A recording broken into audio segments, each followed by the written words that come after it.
اليوم يئس الذين كفروا من دينكم فلا تخشوهم واخشون اليوم أكملت لكم دينكم وأتممت عليكم نعمتي ورضيت لكم الإسلام دينا.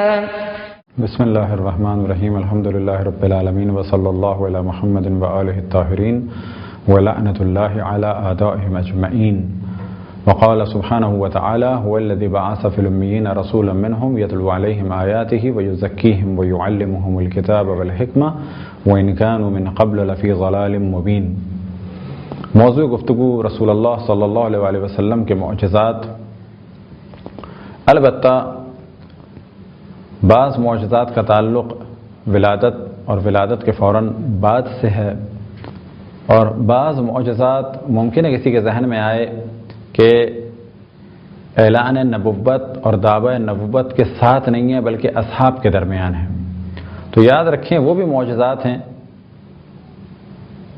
نہ فقط مجازی اعتبار سے بلکہ حقیقی اعتبار سے، کیونکہ اس وقت دعوی نبوت رسول اللہ صلی اللہ علیہ وسلم عام تھا اور بعض لوگ ایمان لائے تھے، بعض لوگ ایمان نہیں لائے تھے. لہٰذا اس دوران جب بھی آپ نے کوئی معجزہ دکھایا تو وہ شرائط کے ساتھ یعنی دعوی نبوت کے ساتھ تھا. لوگ اس کو دیکھ کے ایمان بھی لاتے تھے اور بعض وہ لوگ بھی تھے جو دیکھنے کے بعد ایمان نہیں لاتے تھے. انہی معجزات میں سے ایک معجزہ جنگ تبوک میں ایک وقت ایسا بھی آیا کہ کھانے کے لیے کچھ نہیں تھا، فقط 10 خرمے یعنی 10 کھجوریں بچی تھیں. رسول اللہ صلی اللہ علیہ وسلم نے ان کھجوروں کو منگایا اور دعا کی، اور اس کے بعد اصحاب کو بلایا، اور وہ کھجوریں بھی ختم نہیں ہوئیں بلکہ مقدار بہت زیادہ بڑھ گئی، اور سب نے اس کھجوروں کو تناول فرمایا، پیٹ بھر کے کھایا. یہ وہ واقعہ تھا جنگ تبوک کا. اور اسی سے ملتا جلتا واقعہ ایک اور جنگ میں پیش آیا کہ جب پانی ختم ہو گیا تو آپ نے کہا کہ ایک ایسا برتن لاؤ کہ جس میں کچھ پانی ہو. لہٰذا جب وہ پانی لایا گیا، مشق لائی گئی، تو آپ نے اس مشق میں ہاتھ داخل کیا اور اس کے بعد فرمایا کہ اب تم لوگ پانی پیو. یہاں تک کہ سب انسانوں نے اور حیوانوں نے پانی پیا اور وہ پانی ختم نہیں ہوا. حیات القلوب میں ایک واقعہ نقل ہوا ہے قطعہ بن نعمان. ایک جنگ میں ایک ایسا وار ہوا کہ ان کی آنکھ باہر نکل آئی. یہ رسول اللہ صلی اللہ علیہ وسلم کی خدمت میں آئے اور آنے کے بعد عرض کی کہ میری ابھی شادی ہوئی ہے، میری ایک بیوی ہے، خوبصورت بیوی ہے، میں اسے پسند کرتا ہوں، وہ مجھے پسند کرتی ہے. وہ اگر مجھے اس عالم میں دیکھے گی، اس آنکھ کو دیکھے گی تو اس پر کیا گزرے گی. تو آپ نے اس شخص کو قریب بلایا، اور بلانے کے بعد آپ نے جناب قطعہ بن نعمان کو قریب بلایا اور بلانے کے بعد دعا کی اور اپنے ہاتھ سے ان کی آنکھوں کو ان کے حلقے میں رکھ دیا، اور وہ آنکھ بالکل صحیح ہو گئی، اور آخر عمر تک اس آنکھ سے وہ بالکل صحیح دیکھتے تھے. اور بعض جگہ یہ بھی نقل ہوا کہ دوسری آنکھ میں تو کبھی کبھی درد ہو بھی جاتا تھا، لیکن وہ آنکھ کہ جو رسول اللہ صلی اللہ علیہ وسلم کے معجزے کے ذریعے سے صحیح ہوئی وہ ہمیشہ صحیح رہی. جنگ بدر میں چند اصحاب رسول اللہ زخمی ہوئے. ان میں سے ایک تھے معاذ بن افرا. ان کے ہاتھ پہ ایک ضربت لگی جو ابو جہل نے ماری تھی، اور اس کی وجہ سے ہاتھ معلق ہو گیا. جب یہ رسول اللہ صلی اللہ علیہ وسلم کی خدمت میں آئے، ہاتھ کٹ چکا تھا، تو آپ نے لعاب دہن کے ذریعے سے ان کے ہاتھوں کو جوڑا، اور اس طرح سے وہ دوبارہ جسم کا حصہ بن گئے اور جڑ گئے کہ کوئی اندازہ بھی نہیں لگا سکتا تھا کہ یہاں کبھی کوئی زخم بھی تھا. اور اسی طرح سے جب عامر بن معاص کی ٹانگ پر حملہ ہوا اور زخمی ہوئی تو آپ نے وہاں بھی لعاب دہن لگایا اور وہ ٹانگ صحیح ہو گئی.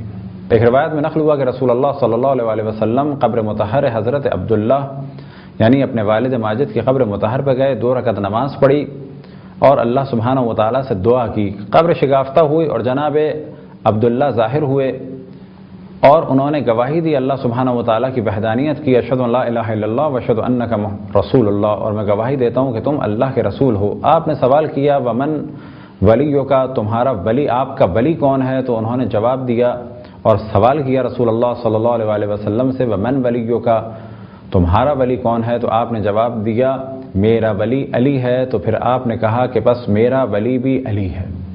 اور عیناً یہی واقعہ حضرت آمنہ بنت وہب سلام اللہ علیہ کی قبر مطہر پر ہوا۔ علامہ مجلسی نے بحر الانوار میں سے نقل کرنے کے بعد ارشاد فرمایا کہ یہ واقعہ دلیل ہے اس امر کی کہ جناب عبداللہ اور جناب آمنہ بنت وہب دونوں مسلمان دنیا سے گئے، دونوں رسول اللہ صلی اللہ علیہ وآلہ وسلم کی نبوت اور اللہ سبحانہ وتعالیٰ کی وحدانیت پر یقین رکھتے تھے، اور جب رسول اللہ صلی اللہ علیہ وآلہ وسلم نے بحکم خداوند تبارک و تعالیٰ مولا علی علیہ السلام کی امامت اور خلافت کا اعلان کیا تو آپ نے بھی قبر مطہر میں اس چیز کا اعلان کیا کہ علی ہمارے بھی ولی ہیں۔ جناب فاطمہ بنت اسد کے گھر میں ایک کھجور کا درخت تھا، وہ فرماتی ہیں کہ وہ خشک ہو چکا تھا، بیکار ہو چکا تھا، فقط ایک تنے کی صورت میں تھا۔ ایک دن رسول اللہ صلی اللہ علیہ وآلہ وسلم نے اس پہ کچھ ہاتھ پھیرا اور دعا کی تو اس کے بعد وہ درخت سرسبز ہو گیا اور ہمیشہ اس میں سے تازی کھجوریں نکلتی تھیں، اور ہر صبح اور دن کے مختلف ایام میں جب کھجوریں گرتی تھیں تو میں ان کو اٹھاتی تھی اور وہ کھجوریں رسول اللہ صلی اللہ علیہ وآلہ وسلم باہر گلی میں بچوں کو دے دیتے تھے۔ ایک دن کچھ کھجوریں نہیں گریں تو میں نے کیا دیکھا، رسول اللہ صلی اللہ علیہ وآلہ وسلم نے مجھ سے سوال کیا تو میں نے جواب دیا کھجوریں نہیں گریں، تو پھر میں نے کیا دیکھا کہ آپ کھجور کے درخت کے پاس گئے اور کچھ اس سے کہا تو وہ درخت جھکتا چلا آیا۔ جناب فاطمہ بنت اسد فرماتی ہیں کہ جب یہ میں نے دیکھا کہ درخت جھکا اور آپ نے ان کھجوروں کو توڑا تو اس منظر کو دیکھ کے میں نے اللہ سبحانہ وتعالیٰ سے دعا کی کہ یا اللہ تو مجھے ایک ایسا فرزند عطا فرما کہ جو اس کا بھائی ہو اور اس کی شباہت اس میں ہو۔ اور اسی رات مولا علی علیہ السلام کا خلقت کا سلسلہ شروع ہوا اور ان کے رحم مطہر میں مولا علی علیہ السلام منتقل ہوئے۔ ایک وقت آیا کہ مولا علی علیہ السلام نے دنیا میں قدم رکھا، ان کی ولادت ہوئی اور رسول اللہ صلی اللہ علیہ وآلہ وسلم کے وہ بھائی وصی اور ان کے جانشین اور وزیر ہوئے۔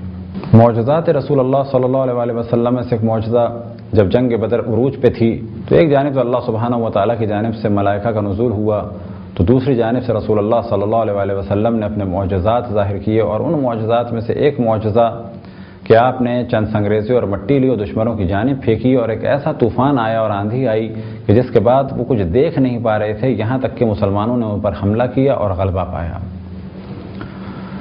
یہ تھے چند معجزات، اور انشاءاللہ کچھ معجزات اگلی نشست میں بیان کیے جائیں گے۔ خداوند تبارک و تعالیٰ سے دعا ہے کہ بحق محمد و آل محمد ہمیں اپنے رسول، اپنی حجتوں، خصوصاً امام زمان علیہ السلام کی معرفت اور اطاعت کی توفیق عطا فرمائے۔ وصلی اللہ علی محمد و آلہ الطاہرین۔